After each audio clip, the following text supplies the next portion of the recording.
Hi guys, so I am Lucknow has come out with their form. I think that's all the buzz doing the rounds nowadays. The last date for submission of the I am Lucknow form has been extended. I think earlier it was 21st of January. Now they've advanced it to 25th of January. That still gives you a couple of days and more to work on your essays. So I thought today was a good opportunity for us to discuss the I am Lucknow essays, exactly the questions that the form asks you to answer, and we'll also talk about some obvious pitfalls, some obvious cliches that people use when answering these questions.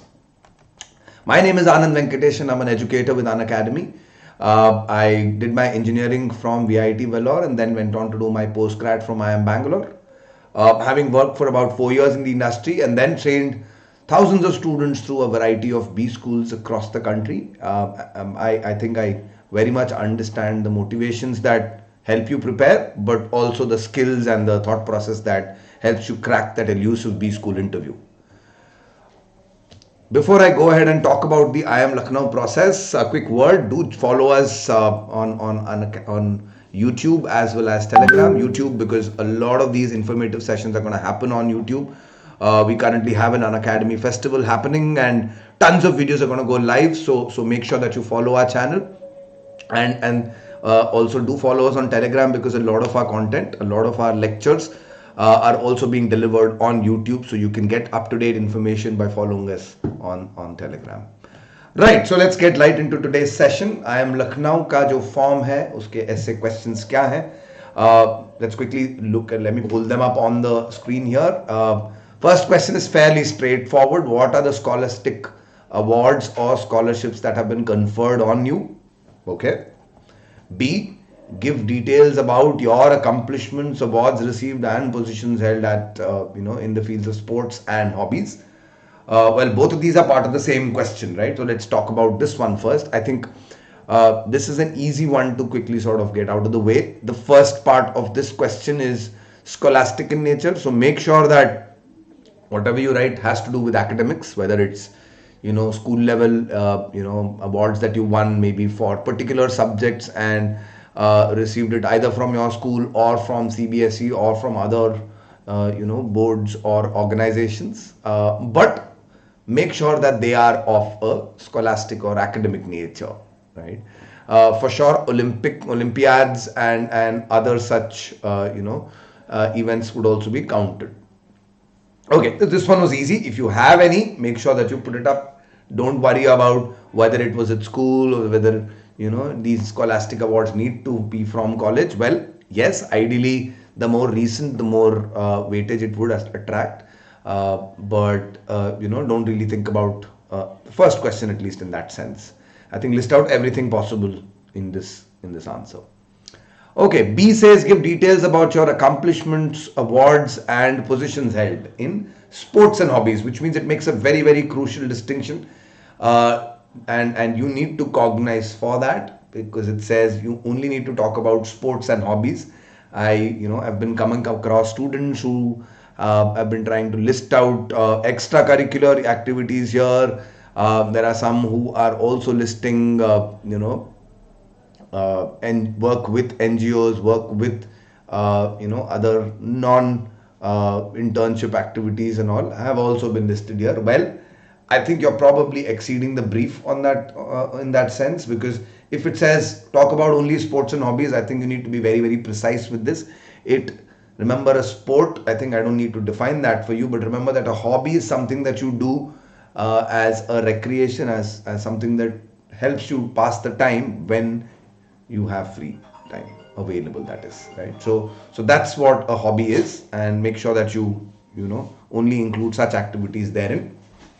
About the nuance included here, and remember it talks about accomplishments, awards, and positions held, which means accomplishment in a hobby, at least, right? It's easy to imagine in sport what an accomplishment would be. It could be selection into a team, playing at or competing at district, state, or national levels, maybe leading the team to victory for the first time. Those would be considered as accomplishments, or being the captain of your team would probably be an accomplishment, right? But with hobbies, What would you mean by an accomplishment? Well, if it's an avocation like uh, singing or dancing, then an accomplishment could be a particular level of proficiency in that field of fine arts, or otherwise an accomplishment could be also be personal in nature, right?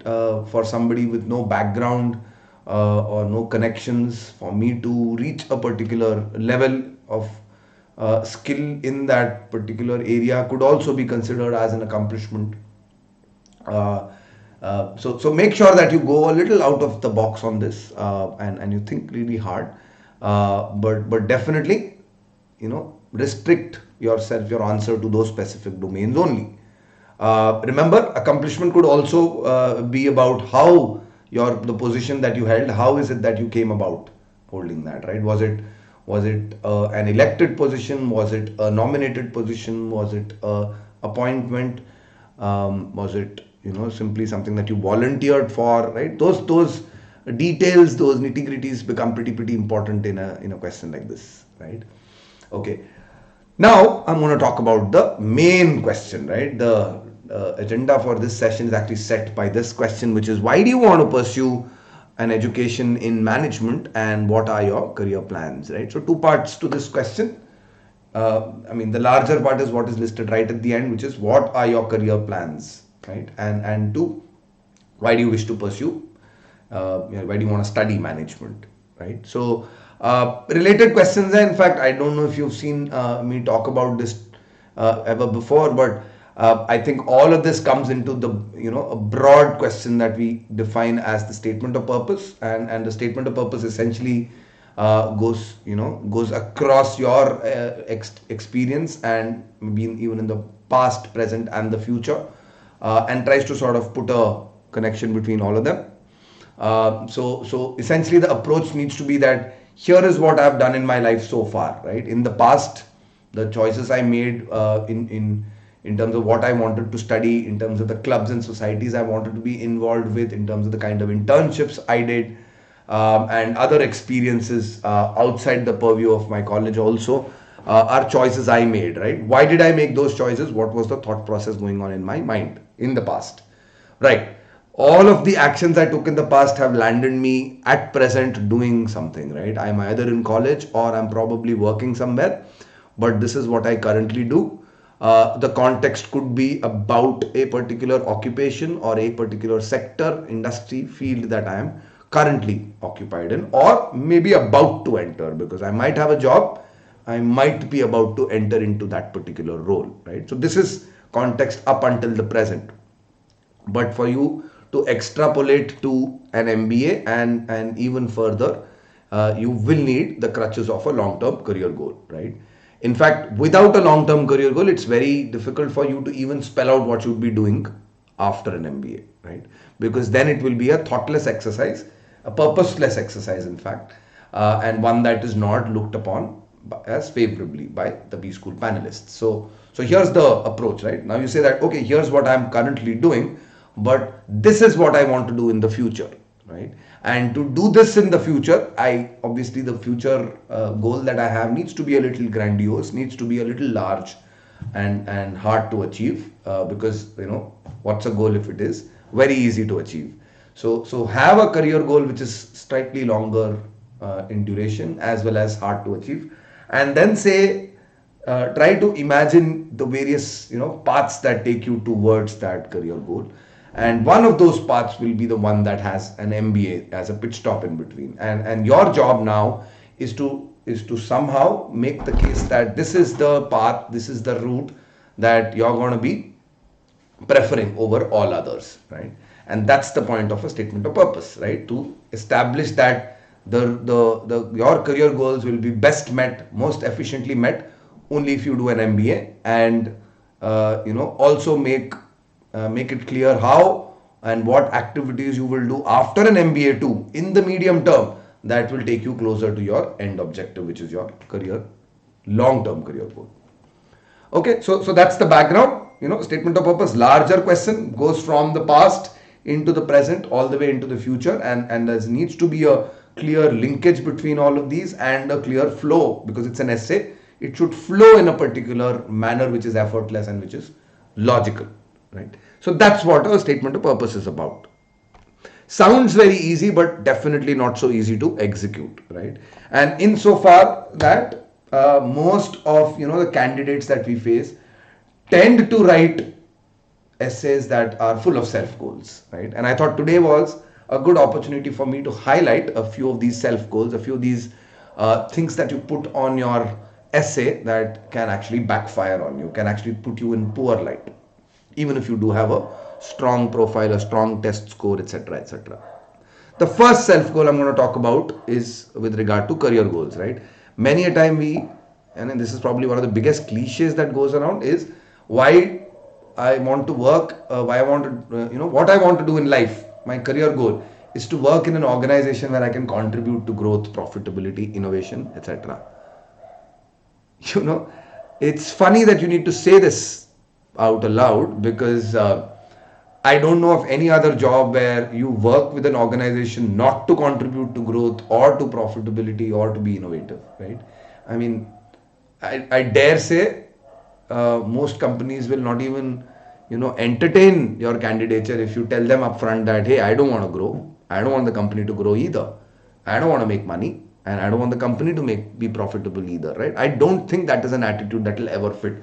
But that doesn't mean that this is really a positive frame of mind. In fact, what this tells the panelist is that you believe in banalities, and you also have this misplaced notion that B school panelists are as banal as you, as unimpressive and thoughtless as you are, right? So I mean, what this answer tells me is that you haven't explored the question, you haven't explored yourself and your skills and your aspirations, and instead what you're doing is simply writing an answer for the sake of it without any justification, right?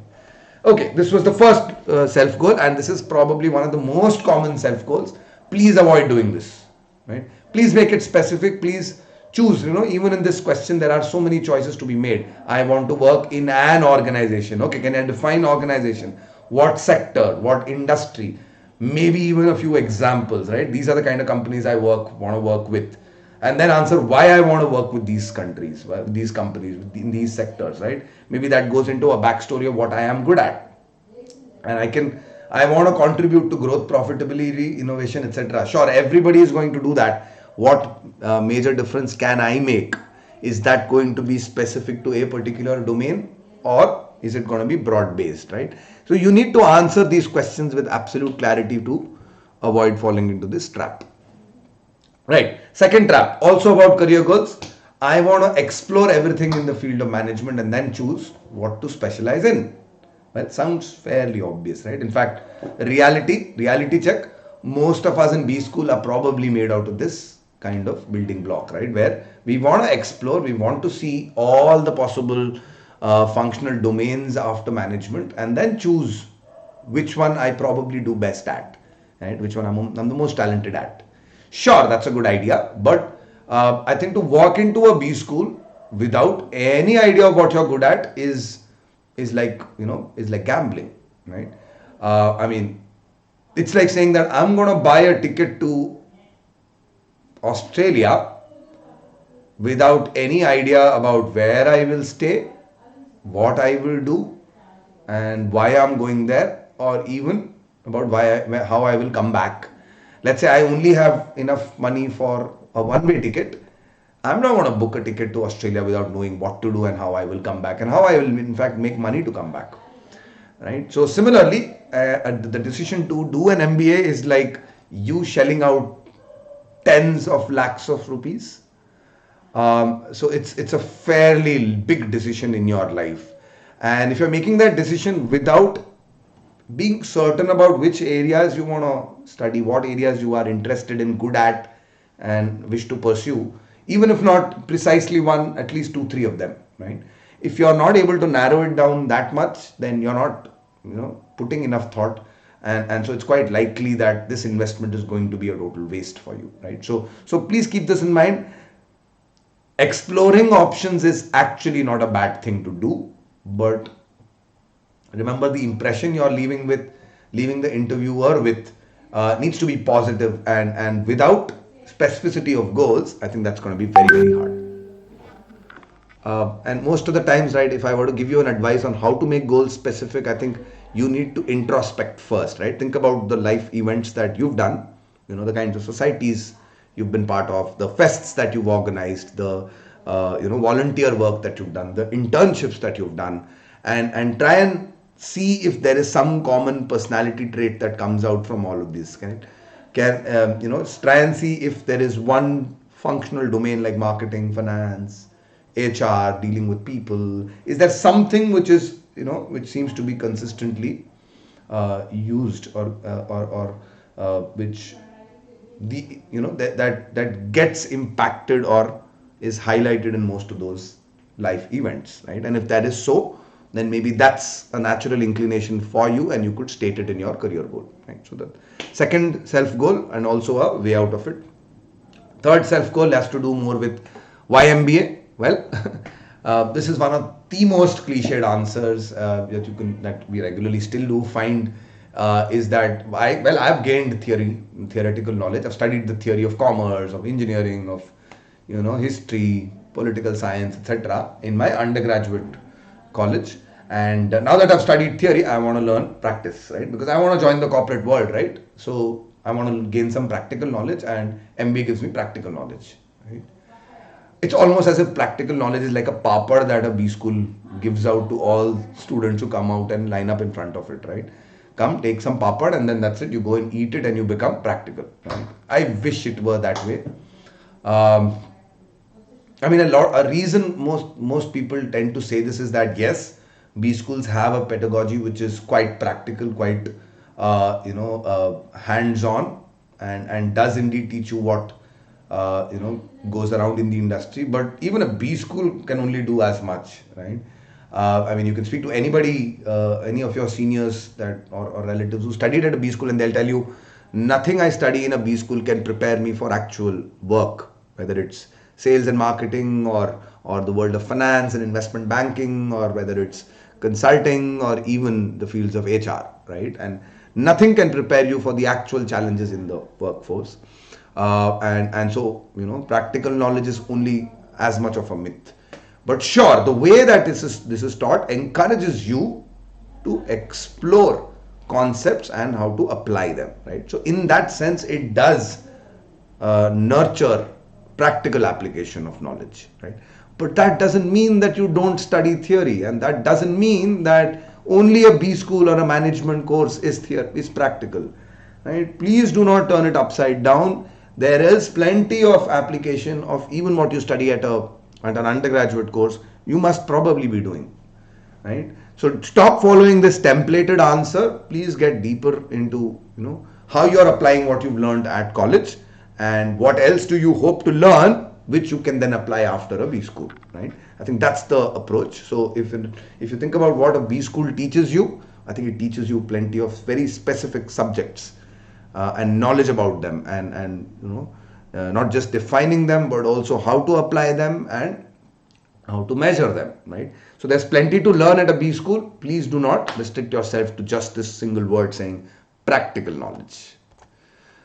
And one last myth about or a self goal that most people write in their essays is that, well, I've in internships I've done marketing. When I was I was in the sponsorship committee of my college fest, and I maybe invited guest speakers from across different business domains. So I think I understand a little bit about finance and marketing.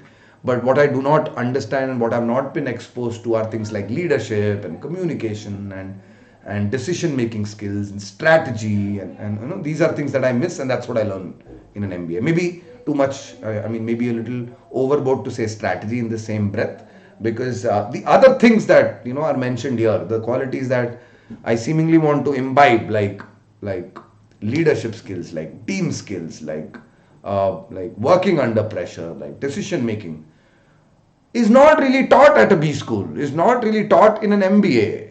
Remember that you are exposed to these qualities, and you're able to nurture these qualities because you study in a very, very competitive group of peers, and And working in peers, working groups with these hyper competitive people obviously brings out the best in you, right? Even by way of academics, everybody at an IIM is already a topper in his or her school, right? Maybe even his or her state. But things at a B school are going to be drastically different, because now to do well academically, you need to be a topper amongst toppers.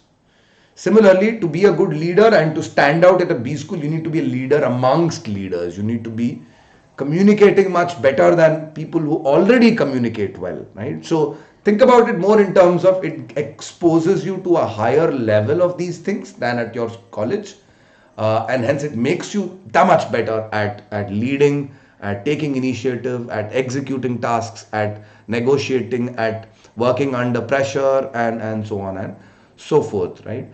But remember that these softer aspects, intangible stuff, is not exactly what a B school teaches. I mean, I don't think there is any program or course at a B school that says leadership skills. No. Well, there are plenty of guest lectures that talk about leadership.